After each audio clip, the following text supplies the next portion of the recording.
There's been a lot of talk about lithium and about what that did to help you win the Masters. I wonder if it wasn't actually a year before, at the 2011 Masters, where you really became a major player, a major contender, a guy who could win majors. Is that fair?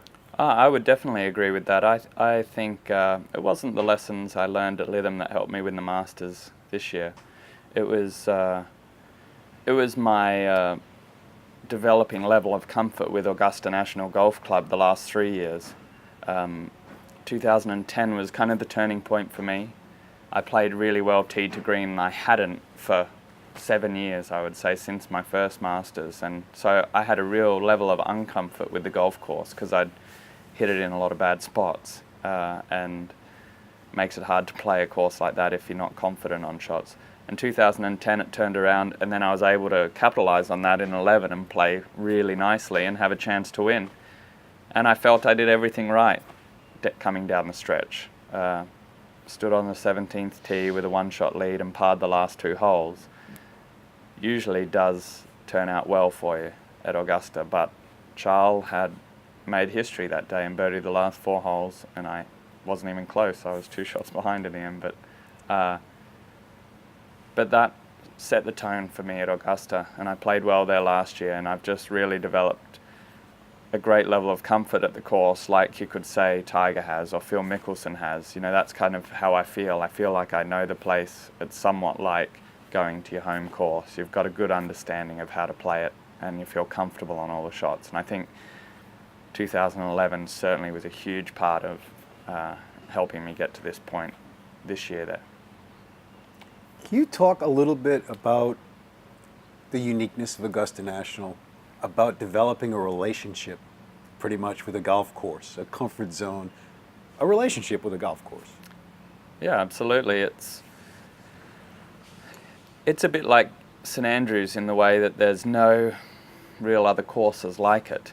You know, no one builds a course like Augusta these days. No one builds a course like St Andrews really these days. They're very, very unique golf courses, and they've made some changes over the years which has made it a little more straightforward than it used to be, and some of the really crazy angles that you could play the course on are gone. But there are intricate parts of the course that you have to adjust to. I mean, one of the biggest things is adjusting to hitting shots off severe slopes. And I think that's why you go up there a few weeks before and just play the course and let your mind adjust to how you're going to have to stand over some balls. You know, you stand on the range and hit on a perfectly flat surface for the weeks leading up to it. But as long as you have in the back of your mind that there's going to be some adjustments to be made and you're preparing for that, it's so severe. The greens are so severe. Pitching is very difficult there. You know, I really think now it's so demanding on all parts of the game. Of course you've got to putt well to win, but I think you've got to drive the ball well there. It's a huge advantage. Some of the par 4s are so long, you know, if you can drive the ball nicely in the fairway, well, you've got a chance of hitting a good shot to create a birdie opportunity, and you know, they're sometimes hard to come by at Augusta. It's a very demanding golf course. So, you know, that's what I've really enjoyed the last few years, as this growing level of comfort with the golf course has happened, and it's an incredible golf club, and the membership is so welcoming, and they enjoy seeing the great players come and play, and they've been so kind to me over the years, and I've had members take me out to play there, the local caddies giving you their bits of advice in the weeks leading up to it.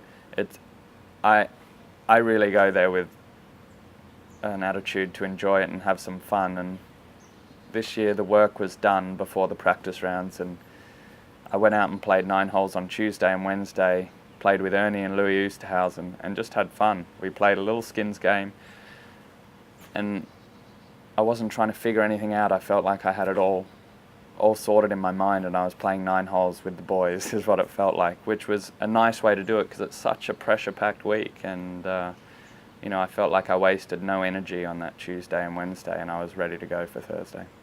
9 holes with the boys. Who got the most skins?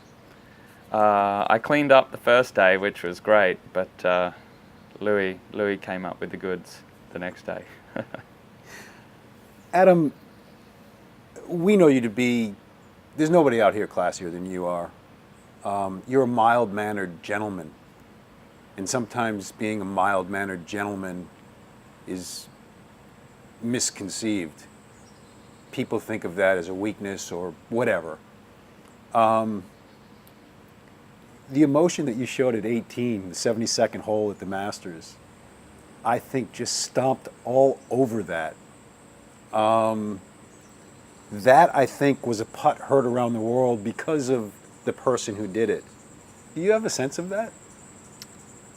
I completely understand where you're coming from. But looking at the way I am playing in those situations, if I'd watched the replay, it's hard to believe it's actually me. I mean, it feels like another person who goes out there. So, but at that moment, it's the biggest putt I've ever held in my life. I mean, it's what I've hit thousands of them, dreaming of that on the putting green. You know, we always say, this is the one for the Masters, this is one. Since I've been 10 years old, you've been hitting that putt. And you react like that on the putting green when you make it at home, you know, just having fun. So can't believe how you feel when it actually happens. It was incredible. But yeah, I mean, maybe it's good for people to see that, certainly. And, you know, I don't think they think there's a weakness there. That is, you know, there's a lot going on inside. It's hard for me to react like that all the time because I find it hard to bring myself back down after being so pumped up. And to play golf, there's definitely a point where you need your emotions very much in check and know how to control them. And if I had to go right to the 18th tee 5 minutes after that, I think I would have struggled. I would have had a hard time calming down. But I had a little time up my sleeve, which was probably in my favor.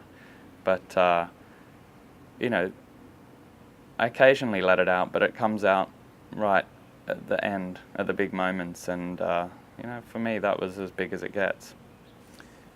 One thing that stands out in my mind about that week was, I believe it was on Saturday, I said something to you like, you're following the plan perfectly.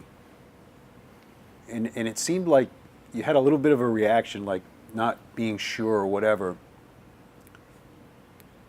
I just view the Masters as a jockeying for that position on Sunday. Truly one of the great tournaments in the world that is won on the back nine on Sunday, usually. Yeah, I think so, and that's exactly how it worked out for me. I can't believe how it all unfolded because nothing much was happening for me. But I was playing well. I didn't do anything wrong. I was just playing solid golf and not making putts. But eventually, all the stuff happened around me. You know, Jason got some momentum, then he made a couple mistakes. Cabrera and Snedeker made a couple mistakes early on the back nine, hitting in the water on 13. So it was all happening around me, and I was just kind of plodding my way to the end without anything much happening. And sure enough, I find myself standing in 17 with a tie for the lead when nothing had really gone my way. So it does. You jockey for position, and you just never know how it's going to pan out at these big events. The majors, they have a way of creating excitement, and the guy who can just hang in there always has a chance. And you never think that at the time. I was thinking anything but that. I didn't have a thought of winning that tournament until my second shot on 17, which I felt was crucial. So yeah, it is. It's a bit like that at all the majors. You just keep chipping away because it's very rare that people just completely run away at a major. And if you can just keep chipping away, there's a good chance you'll be there at the end of it on Sunday.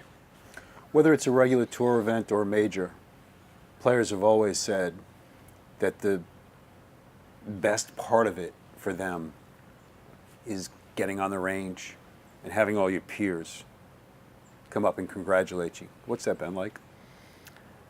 Well, yesterday was really the first day back in the office for me, and you know, like I said, I've been overwhelmed with the reception to winning, especially from Australia. I mean, I was flooded with messages of congrats in email and text and all that, and amazing. And, you know, so many times really got to me, welled up, reading the messages was great.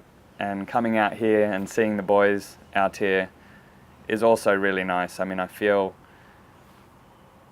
we're real competitors, but we're a close-knit bunch of guys, and we all know how hard each other works. So when someone achieves something, I think there's a genuine level of respect and you know, warmth in congratulations, and they say it and they mean it because they understand how much everyone wants it and how much everyone works. So, you know, it's been really nice, and obviously the fans and the people who love the game of golf have been amazing as well. I mean, I feel so lucky to be received like this away from my home country. You know, I've spent a long time in the States now, and you know, the people over here have supported me incredibly. So I feel really lucky to have that level of comfort in being so far away from home. When you talk about other guys, and we talk about class, we talk about memories at the Masters. I mean, one memory that's going to be etched from the 2013 Masters will be your putt at it will be your putt at 18, will be your putt to win, but it'll also be the camaraderie and friendship that you and Angel displayed. Yeah. Can you just talk about that? I know in '09, Angel was a big supporter of yours, and it seemed like it was a great thing on Sunday. It was, and the best part about it, there are so many best parts.